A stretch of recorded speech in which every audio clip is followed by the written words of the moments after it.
I'm Rachel Guerin. I'm here with Alex Johnson at the Bex Hybrids London Practical Farm Research Facility. We're in front of a soybean plot here at the London facility, and we're going to be talking about some weed issues that Alex has been seeing out in the field.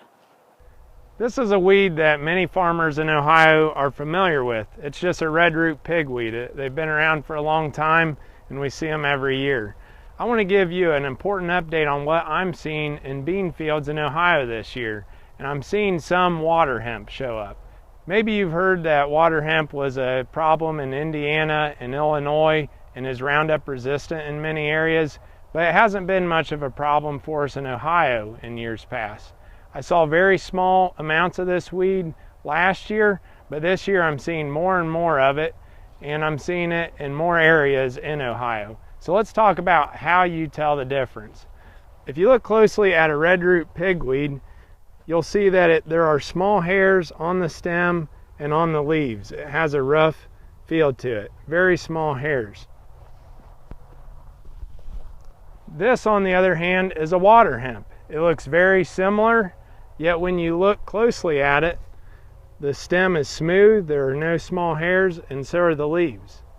As they get bigger, you can start to see some differences. But as I talk to many farmers in Ohio, I estimate more than 90% of farmers do not know the difference, and so they just assume this is a red root pigweed. Help me by doing your part and keeping an eye out for these weeds. Let's get a feel for if they're coming in.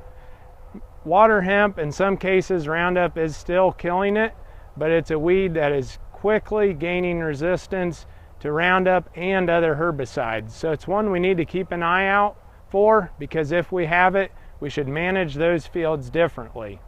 Here's a weed that I drove by last week. You can tell the soybeans were post-sprayed with some chemical. I'm keeping this weed to see if it does die. I've held on to it for a week and not sure if it's going to die.